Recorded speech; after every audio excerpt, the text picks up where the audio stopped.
Thanks for staying with News at Prime tonight. The Department of Labour has published a notice in the Government Gazette. They're seeking to recognise people in the film and television industry as employees.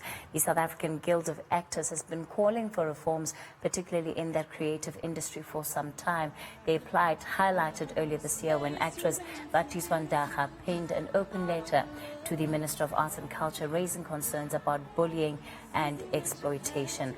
The Guild's Devnarain joins me in studio for more on this. Jack, good evening, and thank you so much for your time. Thank you. This issue was gazetted on the 11th of December. I wonder, is it an early Christmas gift for the creative industry, or how have you received this Government Gazette? A wonderful surprise, although the work that for many years. Yeah. So this for us is an acknowledgement by the Department of Labour that our calls have been heard, that they have been taken seriously, that every time we pointed to the exploitation and the injustice, that the department has been looking at this very carefully, and not just to hear us, but also to find what are the opportunities to try and resolve them. What it also says, very importantly, is that the work is just beginning. It means that we're going to have to take an existing set of labor laws and allow them to work within our industry that is not going to be simply a cut and paste. We will have to look very carefully at the nuances that make our industry unique and different to other industries, and to see how actors, crew, other freelancers working within film, television and in theatre are going to be protected by the labor laws, even if it means that they're going to have to be adapted for use. That's really where the toughest work is going to have to be, right? Because when you look at some of the labor laws already that the department is drawing on, you have the National Minimum Wage Act, you have the Compensation for Occupational Injuries, the Basic Conditions of Employment Act, and yet we know that this industry is quite versatile, and the kind the day-to-day is not necessarily the same. And so even on an issue as basic as national minimum wage, how do you begin to have that conversation for these multiplicity of roles in the industry? It's one of those big starting points. It's wonderful to have a national minimum wage. The question is, does it necessarily apply to us? Because traditionally in our industry, we rely on contract. So we would be able to sign a freelance contract with a producer, and the broadcaster will ensure that then our work will be brought onto this production as a platform. Now, for example, if you have to look at some of our most famous actors in the country and ask yourself, will they be satisfied to earn a minimum wage for delivering their performances that have made them famous in the country and possibly famous around the world? And the answer to that is no, they will not be satisfied. They will have to have some element of the right to negotiate a rate that gives some acknowledgement, that gives them credit for their years of experience, for their talent and for the following that they have. So again, national minimum wage, does it apply? Not necessarily.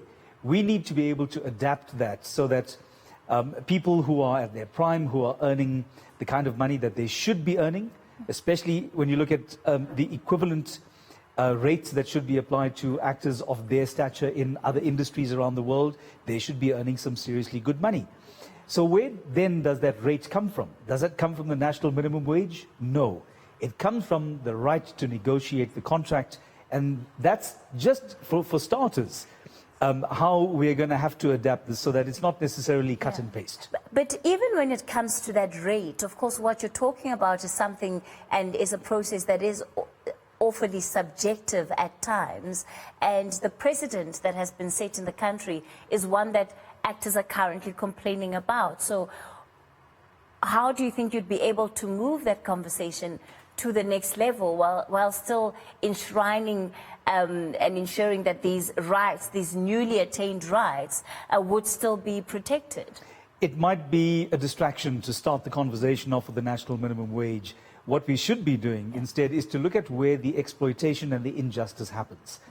That is then when we start looking at the Basic Conditions of Employment Act and the Labour Relations Act.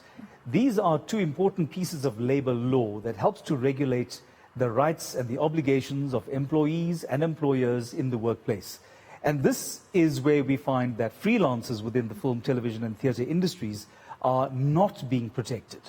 So if we can't rely on legislation to protect our rights, we must then revert to what we have already contained in contract, and contract is structured to favor the producers and to favor the broadcasters. So there isn't the kind of protection we're looking for. If, however, we are able to draw on basic conditions of employment and labor relations, you'll find that the territory starts to change. Now, for example, under the Labor Relations Act, for the very first time, we will have the right to engage in collective bargaining. That means actors, crew, directors, producers, broadcasters will all be able to sit around the negotiating table and decide on the rules that would fit and would be working for each one of those elements, and it would be worked out equally so that nobody's going to be suffering the injustice. I imagine that there would be a significant amount of pushback, again, because from one production house to the other, there are certain arrangements that may work better depending on what exactly is the product that is being worked on at any given time. So given how individual the experience might be to a particular production company, how do you begin to take that and I think come up with basic concepts that, or basic template that would apply across the board? You're so right. We have found production companies working under an SABC commission, for example, that will take the standard freelance actors contract and redraft the entire thing so that it's structured to favor the producer and not the actor. And we've had facilitation companies that are dealing with major international feature films and commercial productions. And these organizations have gone on record to say that any form of regulation within our industry is going to be counterproductive. So these are the kinds of producers, production companies and organizations that have stood up to say regulation does not suit us. And of course it doesn't, because this is the industry that has been exploited for so long that people have taken it for granted that we can sell our freelance services cheap. And this is exactly what we are trying to change. So we will be looking very carefully. A very good example, and this is going to be part of our conversation, is that as a freelance actor, if I'm working for more than 22 hours per week, I'm already considered to be an employee according to SARS. However, the production company doesn't acknowledge that I'm not seen as an employee under labor laws. So here's an opportunity then for us to have labor on one side and SARS on the other side, both speaking the same language. This helps us to create regulation within the industry. It gives us certainty. And in our view as Saga, it's going to allow us to attract a lot more investment into the sector. The more you speak, unfortunately, all I hear is the prolonging of the process of actually getting to finality, simply because, again, you'll need to get consensus from all these multiple stakeholders that need to be involved and be part of the process. And as you've already mentioned, many of which have been pushing back. The reason why this need has arisen is because people simply haven't been doing right out of their own for the benefit of the industry. How long do you think it's going to take to get there? It's going to take years. And the important thing is that we have basically a declaration of intent from the Department of Labor. And that already is a huge credit to the process, because it says it has begun in earnest.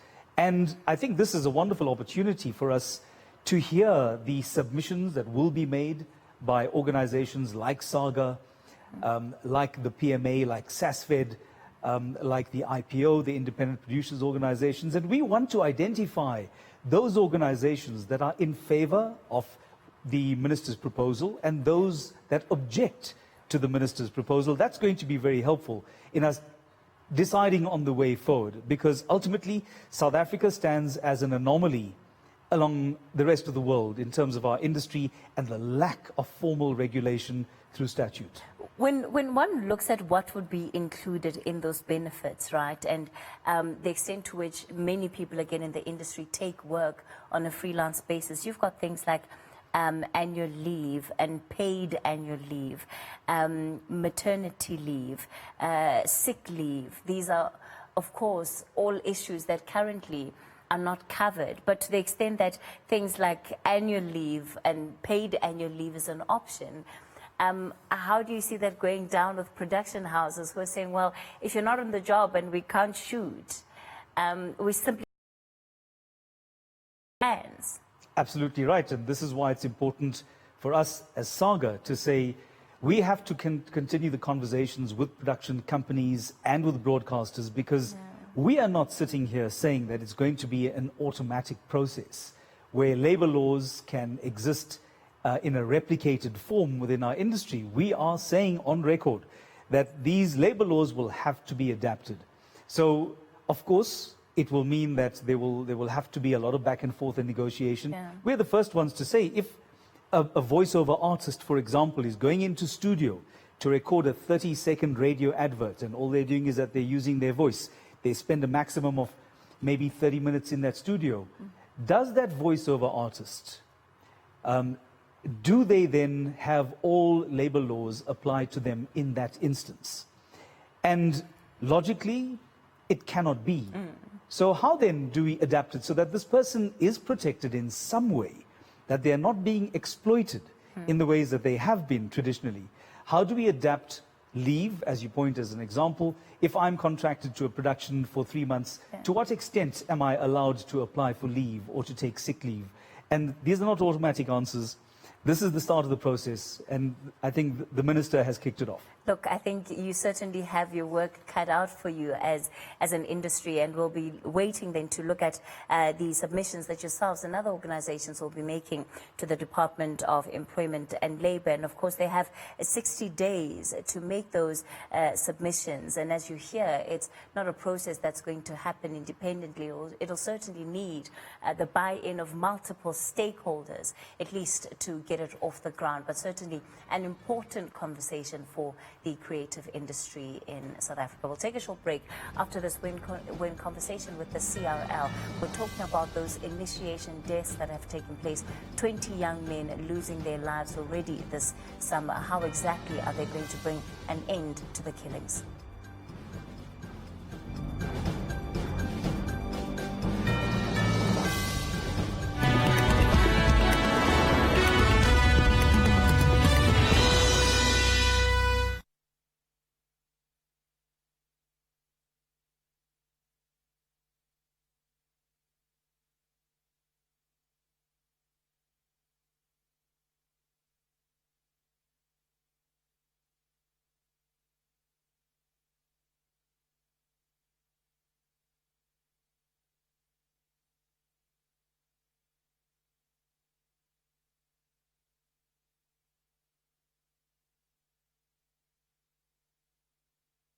With SARS, because the SARS match is a big issue, because it comes down even to how people, good evening, Papa, it comes down to even